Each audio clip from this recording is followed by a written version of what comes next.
আকাশবাণী গুৱাহাটী পৌৰাঞ্চলিক বাতৰি পঢ়িছো উৎপল কুমাৰ দাসে। এতিয়া প্ৰধান বাতৰিসমূহ হ'ল উপায়ুক্তৰ কাৰ্যালয় আৰু সচিবালয়লৈ নোযোৱাকৈ জনসাধাৰণৰ সমস্যা সমাধানৰ বিষয়ত মুখ্যমন্ত্ৰী ড হিমন্ত বিশ্ব শৰ্মাৰ উপায়ুক্ত সন্মিলনত আলোচনা। জব্দকৃত গড়ৰ খৰ্গ, হাতীৰ দাঁত আৰু অন্যান্য জীৱ জন্তুৰ অংগ সংৰক্ষণ আৰু নষ্ট কৰাৰ বাবে পৃথকে ৰাখিবলৈ ৰাজ্য চৰকাৰৰ বিবেচনা। আজাদী কা অমৃত মহোৎসৱৰ বিশেষ সপ্তাহ উপলক্ষে গুৱাহাটীত ফিট ইণ্ডিয়া ফ্ৰিডম ৰান 2.0 সম্পন্ন। অসমত কোভিডৰ পৰা আৰোগ্যৰ হাৰ 97.68% বৃদ্ধি আৰু টকিঅ'ত আজি আৰম্ভ হ'বলগীয়া পেৰালিম্পিকত ভাৰতৰ 54জনীয়া দলৰ অংশগ্ৰহণ। চৰকাৰী চিটা প্ৰদান কেন্দ্ৰসমূহত 18 বছৰ বয়সৰ ঊৰ্ধৰ সকলো লোকৰ বাবে বিনামূলীয়াকৈ কোভিড-19 প্ৰতিষেধক প্ৰদান অভিযান চলি থকাৰ পৰিপ্ৰেক্ষিতত আমি শ্ৰোতাসকলক প্ৰতিষেধক গ্ৰহণ কৰিবলৈ আহ্বান জনাইছো। শ্ৰোতাসকলক সকলো নীতি নিয়ম পালন কৰাৰ লগতে সাৱধানতাসমূহ মানি চলিবলৈকো আমি অনুৰোধ জনাইছো। মাস্ক পৰিধান কৰক, 2 গজ দূৰত্ব বৰ্তাই ৰাখক, হাত আৰু মুখৰ পৰিষ্কাৰ পৰিচ্ছন্নতাত গুৰুত্ব দিয়ক আৰু প্ৰতিষেধক গ্ৰহণ কৰক। কোভিড সংক্ৰান্তীয় যিকোনো তথ্য আৰু পৰামৰ্শৰ বাবে আপোনালোকে ৰাষ্ট্ৰীয় হেল্পলাইন নম্বৰ 01123978046 অথবা 1075 আৰু ৰাজ্যিক হেল্পলাইন নম্বৰ 104ত ফোন কৰিব পাৰিব। এতিয়া শুনক বিতং বাতৰি। অসম চৰকাৰে ৰাজ্যখনৰ জনসাধাৰণৰ ভূমি সম্পৰ্কীয় বিভিন্ন সমস্যা সমাধানৰ বাবে বসুন্ধৰা নামেৰে এটা অভিযান আৰম্ভ কৰিবলৈ সিদ্ধান্ত লৈছে। কাৰ্বি আংলং জিলাৰ ডিফুৰ মাটিমুঙত কালিৰে পৰা দুদিনীয়া কাৰ্যসূচীৰে অনুষ্ঠিত উপায়ুক্তসকলৰ সন্মিলনৰ কালিৰ সামৰণি অনুষ্ঠানত অংশ লোৱাৰ পাছত মুখ্যমন্ত্ৰী ড হিমন্ত বিশ্ব শৰ্মাই এই বিষয়ে প্ৰকাশ কৰে। মুখ্যমন্ত্ৰীয়ে কয় যে ভূমি নথি উন্নীতকৰণৰ ক্ষেত্ৰত গ্ৰহণ কৰিবলগীয়া ব্যৱস্থা সন্দৰ্ভত এই বৈঠকত আলোচনা কৰা হয়। তেওঁ কয় যে ৰাজ্যখনত বহু লোকৰ ভূমি নামজাৰি নোহোৱাৰ লগতে বহু লোকে ভূমিৰ প্ৰয়োজনীয় নথি পত্ৰ লাভ কৰা নাই। বসুন্ধৰা অভিযানৰ অধীনত এনেধৰণৰ সমস্যা দূৰ কৰা হ'ব বুলিও মুখ্যমন্ত্ৰীয়ে জানিবলৈ দিয়ে। বৈঠকত অহা 6 মাহৰ ভিতৰত ৰাজ্য চৰকাৰে অগ্ৰাধিকাৰ ভিত্তিত গ্ৰহণ কৰিবলগীয়া কাৰ্যসূচীসমূহৰ নিৰীক্ষণ আৰু ৰূপায়ণ সন্দৰ্ভত আলোচনা কৰা হয়। উপায়ুক্ত সন্মিলনে ৰাজ্য প্ৰশাসনলৈ ইতিবাচক বাৰ্তা কঢ়িয়াই আনিব বুলি মত প্ৰকাশ কৰি মুখ্যমন্ত্ৰীয়ে কয় যে এই বৈঠকত কেন্দ্ৰীয় চৰকাৰৰ আঁচনিসমূহ নিৰ্ধাৰিত সময়ত ৰূপায়ণ কৰি কেনেদৰে লক্ষ্যত উপনীত হোৱা যায় সেই বিষয়ে বিস্তৃতভাৱে আলোচনা কৰা হয়। মুখ্যমন্ত্ৰীয়ে লগতে পৰৱৰ্তী উপায়ুক্ত সন্মিলন 6 মাহৰ পাছত তেজপুৰত অনুষ্ঠিত হ'ব বুলি ঘোষণা কৰে। বৈঠকত উপায়ুক্তৰ কাৰ্যালয় আৰু সচিবালয়লৈ নোযোৱাকৈ জনসাধাৰণে কেনেদৰে সমস্যাৰ সমাধান পাব পাৰে সেই বিষয়টোত গুৰুত্ব আৰোপ কৰা হয়। 21 ঘণ্টা ধৰি উপায়ুক্তসকলৰ সৈতে হোৱা এই সন্মিলনত ৰাজ্য প্ৰশাসনৰ সৈতে জড়িত বিভিন্ন দিশসমূহ খৰচি মাৰি আলোচনা কৰা হয়। ৰাজ্যৰ সকলো জিলাৰ উপায়ুক্তসকলৰ এই সন্মিলনত প্ৰশাসনীয় সংস্কাৰ সম্পৰ্কীয় বিভিন্ন দিশৰ আলোচনা কৰা হয়। স্বাস্থ্য খণ্ডকে ধৰি বিভিন্ন ক্ষেত্ৰৰ বাবে গ্ৰহণ কৰিবলগীয়া গুৰুত্বপূৰ্ণ পদক্ষেপ সন্দৰ্ভতো এই সন্মিলনত আলোচনা কৰা হয়। ৰাজ্যৰ পৰিৱেশ আৰু বন বিভাগে উদ্ধাৰ কৰা গড়ৰ খৰ্গ, হাতীৰ দাঁত আৰু অন্যান্য জীৱ জন্তুৰ অংগ সংৰক্ষণ আৰু নষ্ট কৰাৰ বাবে পৃথকে ৰখাৰ কথা বিবেচনা কৰিছে। আদালতৰ গোচৰৰ বাবে প্ৰমাণ হিচাপে প্ৰয়োজন হোৱা, শিক্ষা তথা সজাগতামূলক কাৰ্যসূচীৰ বাবে প্ৰয়োজন হোৱা আৰু বৈজ্ঞানিক কাম কাজত প্ৰয়োজন হোৱা এনে অংগসমূহৰ বাদে বাকীবোৰ নষ্ট কৰাৰ বিষয়ে ৰাজ্য চৰকাৰে চিন্তা চৰ্চা কৰি আছে। এই ক্ষেত্ৰত এখন ৰাজ্যিক পৰ্যায়ৰ সমিতি গঠন কৰাৰ উপৰি 7খন মাণ্ডলিক সমিতি গঠন কৰা হৈছে। এই সমিতিসমূহে এনে জীৱ জন্তুৰ অংগসমূহ পৰীক্ষা কৰি নষ্ট কৰাৰ বাবে সিদ্ধান্ত গ্ৰহণ কৰিব। নষ্ট কৰা আৰু সংৰক্ষণ কৰাৰ বাবে গড়ৰ খৰ্গ আদি পৃথকে ৰখা হ'ব। এনে অংগবোৰৰ নমুনা জিন সম্বন্ধীয় গৱেষণা আৰু অন্যান্য অধ্যয়নৰ বাবে ৰখা হ'ব। উল্লেখযোগ্য যে শেহতীয়াকৈ 241টা গড়ৰ খৰ্গ নষ্ট কৰাৰ বাবে চিনাক্ত কৰাৰ বিপৰীতে 18টা খৰ্গ সংৰক্ষণৰ বাবে ৰখা হৈছে। এটা খৰ্গ আদালতৰ গোচৰত প্ৰয়োজন হোৱাৰ বাবে আছুতীয়াকৈ ৰখা হৈছে। প্ৰাক্তন মুখ্যমন্ত্ৰী তথা কেন্দ্ৰীয় কেবিনেট মন্ত্ৰী সৰ্বানন্দ সোণোৱালে অংশ লোৱা 3দিনীয়া জন আশীৰ্বাদ যাত্ৰাৰ কালি শিৱসাগৰত সামৰণি পৰে। কেন্দ্ৰীয় মন্ত্ৰীগৰাকীয়ে কালি অন্তিম দিনাৰ কাৰ্যসূচীত যোৰহাট আৰু শিৱসাগৰত আয়োজিত অনুষ্ঠানত অংশগ্ৰহণ কৰে। যোৰহাটৰ অনুষ্ঠানত জনসাধাৰণক সম্বোধি শ্ৰী সোণোৱালে কয় যে ৰাইজৰ আশীষ আৰু সঁহাৰিয়ে অনাগত সময়ত তেওঁক জনকল্যাণমূলক কাম কৰি যাবলৈ প্ৰেৰণা যোগাব। মন্ত্ৰীগৰাকীয়ে জিলাখনৰ নেতৃস্থানীয় ব্যক্তিসকলৰ সৈতে এই অনুষ্ঠানত মত বিনিময় কৰে। শ্ৰী সোণোৱালে ইয়াৰ পাছত মৰিয়নীত কৰ্মকৰ্তাসকলৰ সম্বৰ্ধনা গ্ৰহণ কৰি ঢেকীয়াখোৱা বৰনামঘৰলৈ ৰাওনা হয়। ইয়াৰ পূৰ্বে তেওঁ মৰিয়নীৰ প্ৰাক্তন বিধায়ক আৰু বিজেপিৰ জ্যেষ্ঠ নেতা অলোক কুমাৰ ঘোষৰ আদ্য শ্ৰাদ্ধ উপলক্ষে সৰ্বধৰ্ম প্ৰাৰ্থনা সভাতো অংশ লয়। নেতাগৰাকীৰ প্ৰতিকৃতিৰ সন্মুখত বন্তি প্ৰজ্বলন আৰু পুষ্পাৰ্ঘ্য তৰ্পণ কৰি তেওঁ শ্ৰদ্ধাঞ্জলি জ্ঞাপন কৰে। মহাপুৰুষ শ্ৰী শ্ৰী মাধৱদেৱে প্ৰতিষ্ঠা কৰা ঢেকীয়াখোৱা বৰনামঘৰত সেৱা জনোৱাৰ পাছত শ্ৰী সোণোৱালে কয় যে এই ঐতিহাসিক নামঘৰে সুদীৰ্ঘ দিন ধৰি সমাজত আধ্যাত্মিকতা আৰু সম্প্ৰীতিৰ বাৰ্তা বহন কৰি আহিছে। মন্ত্ৰী সোণোৱাল কালিৰ অন্তিমটো কাৰ্যসূচীত শিৱসাগৰৰ ডিমুত দলৰ কৰ্মকৰ্তাসকলৰ সৈতে বৈঠকত মিলিত হয়। ইয়াৰ পূৰ্বে মন্ত্ৰীগৰাকীয়ে শিৱসাগৰৰ কে পি চাৰিআলিত জিলা বিজেপিৰ আদৰণি গ্ৰহণ কৰে। উল্লেখযোগ্য যে এই যাত্ৰাত কেন্দ্ৰীয় মন্ত্ৰীগৰাকীয়ে বিভিন্ন জনগোষ্ঠীয় নেতা, ক্ৰীড়া ক্ষেত্ৰৰ ব্যক্তি আৰু কেইবাটাও সংগঠনৰ প্ৰতিনিধিৰ সৈতেও মত বিনিময় কৰে। উচ্চতম ন্যায়ালয়ে তিনিচুকীয়া জিলাৰ বাঘজানৰ তৈলকূপত সংঘটিত বিস্ফোৰণ আৰু অগ্নিকাণ্ড সন্দৰ্ভত অধ্যয়নৰ বাবে নতুন সমিতি গঠনৰ উদ্দেশ্যে এখন তালিকা বিবেচনাৰ বাবে গ্ৰহণ কৰিছে। 6জনীয়া এই তালিকাখন গৃহীত হলেই নতুন সমিতিখন গঠন কৰা হ'ব বুলি আশা কৰা হৈছে। উচ্চতম ন্যায়ালয়ৰ ন্যায়াধীশ VY চন্দ্ৰচূড় আৰু ন্যায়াধীশ MR শ্বাহক লৈ গঠিত বিচাৰপীঠে কালি বিষয়টোৰ শুনানি গ্ৰহণ কৰি প্ৰস্তাৱিত সদস্যসকলৰ নাম বন আৰু পৰিৱেশ মন্ত্ৰালয়লৈ প্ৰেৰণ কৰে। উল্লেখযোগ্য যে ডিব্ৰু-চৈখোৱা ৰাষ্ট্ৰীয় উদ্যানৰ কাষৰীয়া বাঘজানত সংঘটিত অগ্নিকাণ্ডৰ ফলত হোৱা ক্ষয় ক্ষতিৰ বুজ লোৱাৰ লগতে অঞ্চলটোৰ জীৱ বৈচিত্ৰ্যক পূৰ্বৰ অৱস্থালৈ উভতাই অনাৰ হকে উপযুক্ত পৰামৰ্শ প্ৰদানৰ বাবে ইয়াৰ পূৰ্বে ৰাষ্ট্ৰীয় সেউজ ন্যায়াধিকৰণে কৰা ৰায়দানত উচ্চতম ন্যায়ালয়ে অসন্তুষ্টি ব্যক্ত কৰিছিল। তদুপৰি বিষয়টোক লৈ 3খন সমিতিৰ পৰিৱৰ্তে এখন সমিতি গঠনৰ পোষকতা কৰি সৰ্বোচ্চ ন্যায়ালয়খনে সেই ৰায়দান স্থগিত ৰাখিছিল। বনানী কক্কৰ নামৰ প্ৰকৃতিপ্ৰেমী এগৰাকীৰ আবেদনৰ ভিত্তিত ৰুজু হোৱা গোচৰটোৰ শুনানি গ্ৰহণ কৰি উচ্চতম ন্যায়ালয়ৰ বিচাৰপীঠখনে কালি নতুন সমিতি গঠনৰ বাবে অধিবক্তাই দাখিল কৰা সদস্যৰ তালিকাখন বিবেচনাৰ বাবে গ্ৰহণ কৰে। উল্লেখযোগ্য যে ইয়াৰ পূৰ্বে যোৱা 1 জুলাইত হোৱা শুনানিৰ সময়ত বাঘজানৰ ঘটনা তথা পৰিৱেশৰ সুৰক্ষাৰ বিষয়টোক লৈ অধিক তৎপৰতাৰ বাবে উচ্চতম ন্যায়ালয়ে সংশ্লিষ্ট পক্ষক আহ্বান জনাইছিল। অহা 26 আগষ্টত গোচৰটোৰ পৰৱৰ্তী শুনানিৰ দিন ধাৰ্য কৰা হৈছে। আকাশবাণী গুৱাহাটী কেন্দ্ৰৰ আঞ্চলিক বাতৰি বিভাগে বাতৰি পৰিৱেশক গোলাপ শইকীয়াৰ সোঁৱৰণত দ্বিতীয় বৰ্ষৰ বাবে বাতৰি পৰিৱেশন প্ৰতিযোগিতাৰ আয়োজন কৰিছে। এই প্ৰতিযোগিতা 3টা শাখাত সম্পন্ন হ'ব।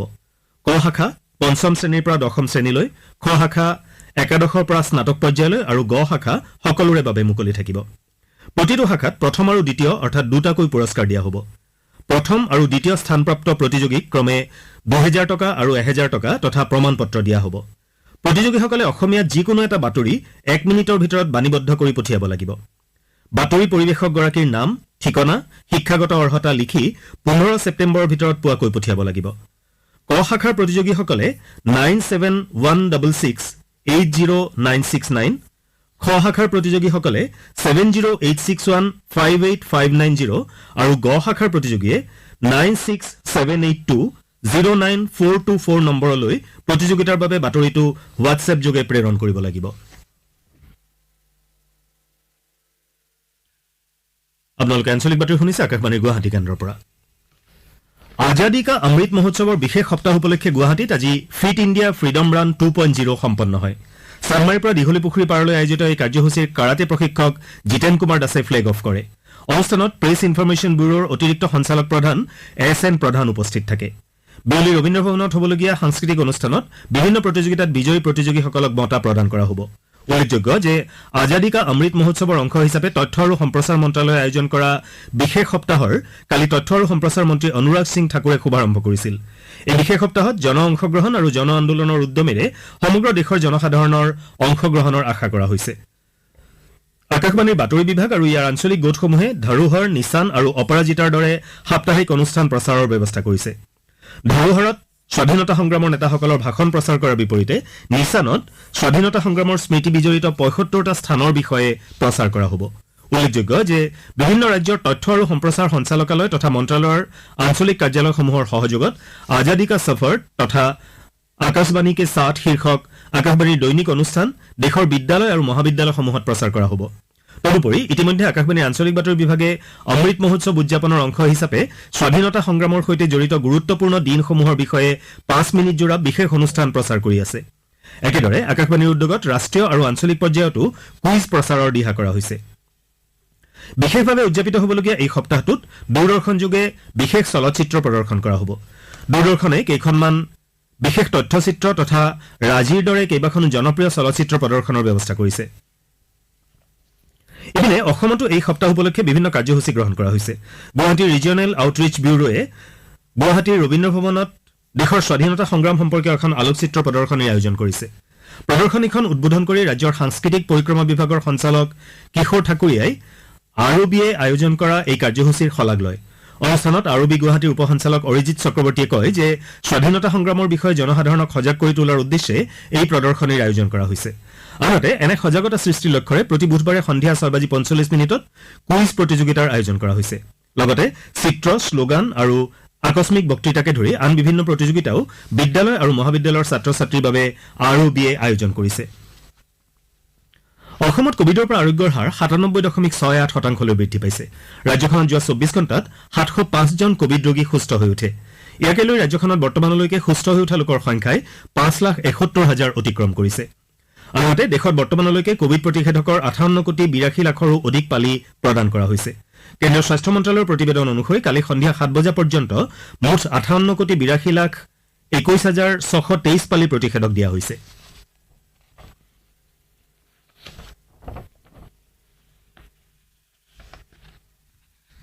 প্ৰধানমন্ত্ৰী নৰেন্দ্ৰ মোদীয়ে কালি বিয়লি জাৰ্মানীৰ চেঞ্চেলৰ এঞ্জেলা মাৰ্কেলৰ সৈতে কথা পাতে আৰু আফগানিস্তানৰ শেহতীয়া ঘটনাৱলীকে ধৰি বিভিন্ন দ্বিপাক্ষিক, বহুপাক্ষিক আৰু আঞ্চলিক বিষয় লৈ আলোচনা কৰে। আফগানিস্তানৰ পৰিৱৰ্তিত সুৰক্ষাজনিত পৰিস্থিতি আৰু এই অঞ্চল তথা বিশ্বৰ ওপৰত ইয়াৰ প্ৰভাৱ সম্পৰ্কে আলোচনা কৰি দুয়োগৰাকী নেতাই শান্তি আৰু সুৰক্ষা বৰ্তাই ৰখাত গুৰুত্ব আৰোপ কৰে। তেওঁলোকে লগতে আফগানিস্তানত আবদ্ধ হৈ থকা লোকসকলক স্বদেশলৈ ঘূৰাই অনাটো সৰ্বাধিক গুৰুত্বৰ বিষয় বুলি মত পোষণ কৰে।